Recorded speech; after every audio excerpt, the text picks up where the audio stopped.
Dans la pratique spirituelle, il y a un temps très très privilégié pour se retrouver avec Dieu, avec son Seigneur et Maître, avec son Roi. C'est la nuit. On appelle ça faire Hatzot. Chaque nuit, il y a 2 heures, on dit 6 heures après le début de la nuit, qui est un temps très très privilégié pour écouter en soi, chercher le royaume de Dieu au-dedans de nous. Ne le cherchez pas à l'extérieur, mais cherchons-le à l'intérieur. Et il y a ce temps de nuit très très privilégié. On peut entendre un silence.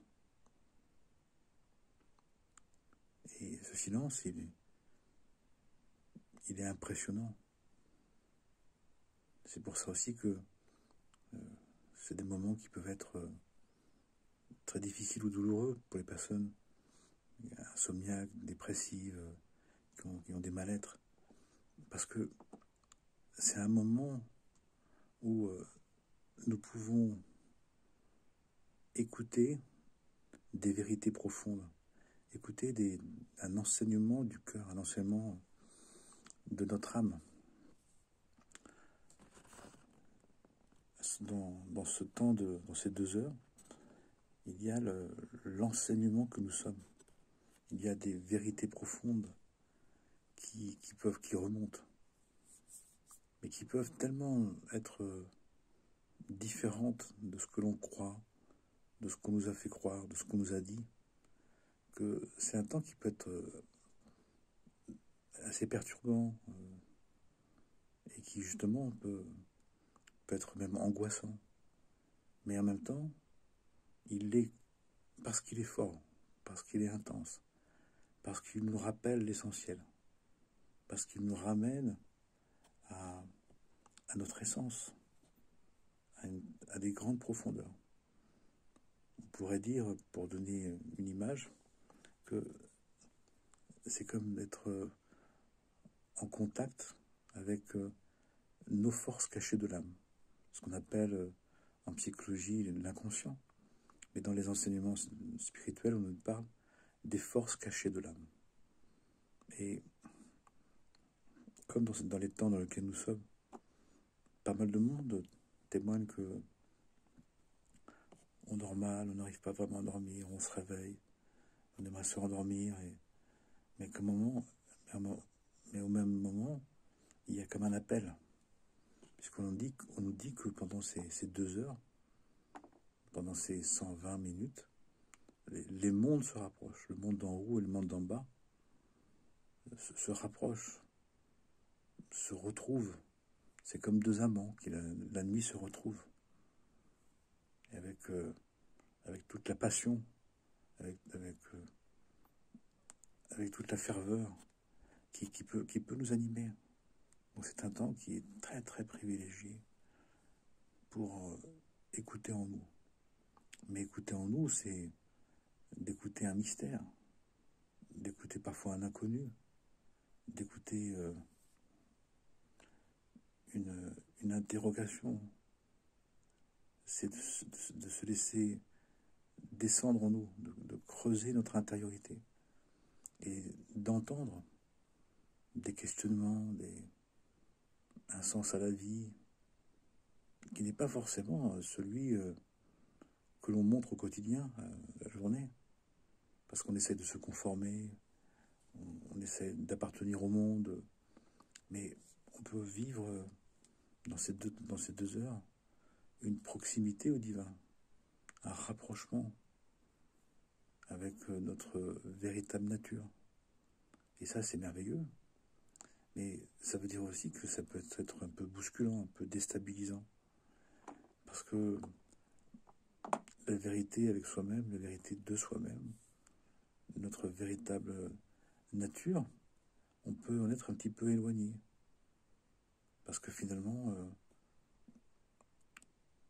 on n'a pas pris l'habitude, on ne nous a pas appris Et puis au quotidien, on nous demande de nous conformer à des valeurs sociales, à des comportements, des manières d'être, des manières de penser. On n'ose pas trop, parce qu'on n'est pas confirmé, parce qu'on n'est pas tenu, parce qu'on n'est pas soutenu. Et alors ce qui est merveilleux, c'est de savoir ça, c'est que pendant ces 2 heures, pendant la nuit,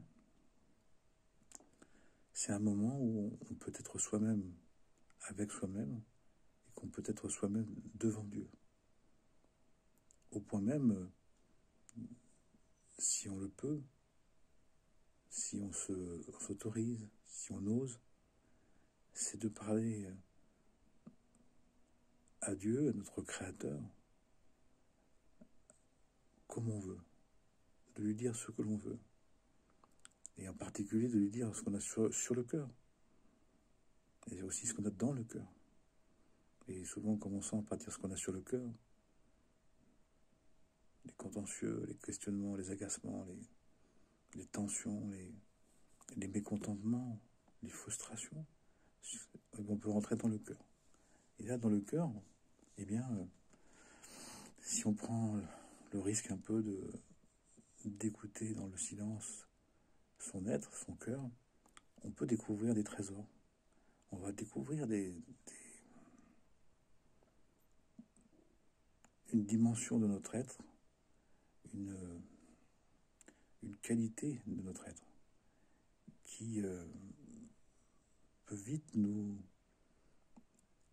troubler, parce que elle peut nous parler d'un être qu'on ne connaît pas assez finalement, qu'on connaît peu.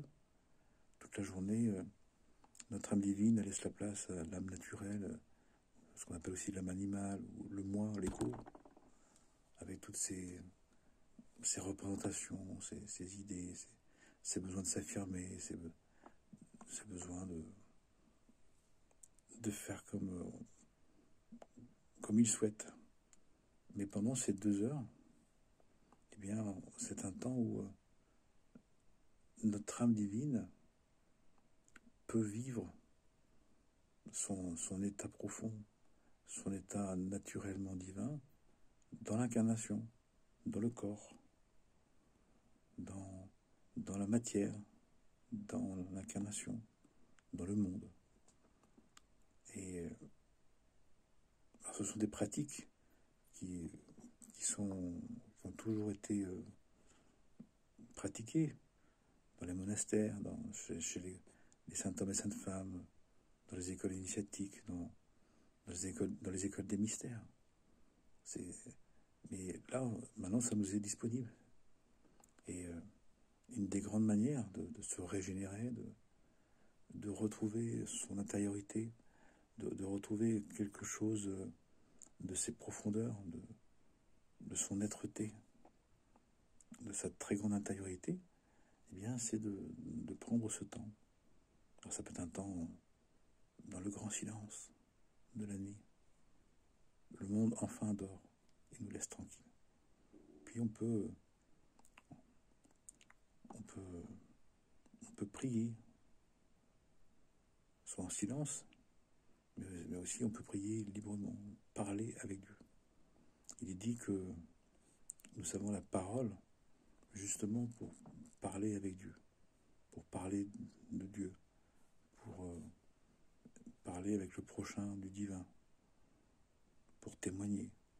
Et là, en l'occurrence, c'est de parler au divin, de dire à Dieu qu'on sait qui on est profondément, même si on n'ose pas se le dire, même si on n'ose pas se l'avouer, si on n'ose pas le vivre, mais que de dire on n'a pas oublié d'où on vient, on n'a pas oublié qui on est, même si on n'est pas accepté, même si on n'est pas compris, même si on n'ose pas être qui on est, qu'on ne sait pas comment faire. Mais pendant ces 2 heures, ça nous est rappelé. On est dans une ambiance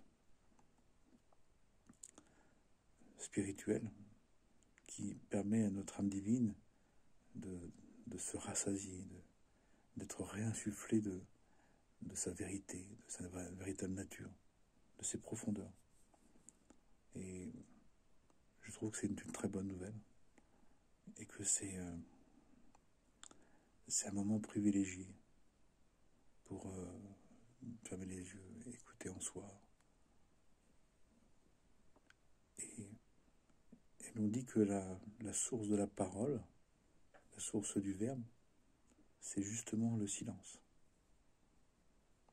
Et là, c'est un temps privilégié ça peut être de l'étude spirituelle, ça peut être aussi simplement de la méditation, de se laisser imprégner par le moment. Puis ça peut être aussi de la prière. On dit qu'il y a 10 sortes de prières, dont une, ça peut être par le silence, mais ça peut être aussi de parler à Dieu, d'oser lui parler, à son Seigneur. Parce que quand un être décide de se lever et d'être là pendant ces 2 heures, ou à un moment dans ces 2 heures, c'est comme s'il disait à Dieu, je veux te parler. Puis c'est une manière de lui parler, déjà de lui parler. Après, il faut oser, ça met un peu de temps, parfois on n'ose pas trop. Mais s'il y a bien quelqu'un à qui on a besoin de parler, à qui on doit parler, à qui il faut parler, parce qu'il peut tout entendre, il peut tout accepter,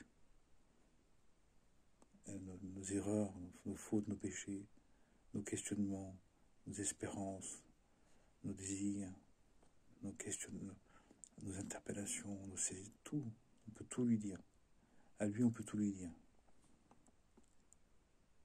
À ceux qui nous accompagnent, on peut dire un peu. On peut dire ce qu'ils peuvent entendre, ce qu'on ose dire. Mais on a un moment privilégié pour vraiment se dire en vérité à son Seigneur et Maître, à son Dieu, à celui qui nous a créés. Et il nous a créés par amour, il nous a créés parce qu'on avait une importance.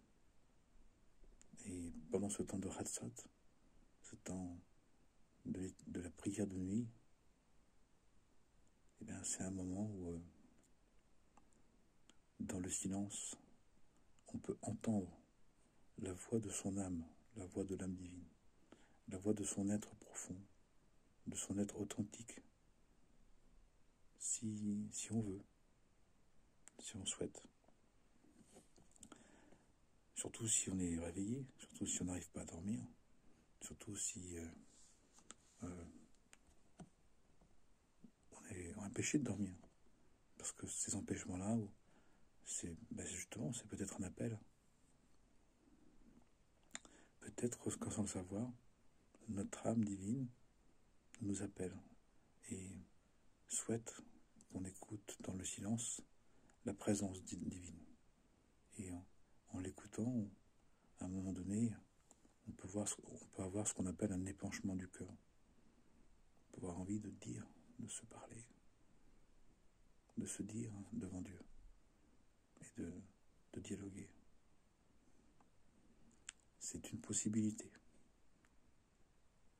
Amen, Amana, très bonne nuit, que Dieu nous bénisse, que Dieu nous donne envie de nous accueillir, d'être un bon père et une bonne mère avec nous-mêmes, pour prendre soin de la vie, de toute la vie qui nous entoure, de toutes les relations. Amen, Amana.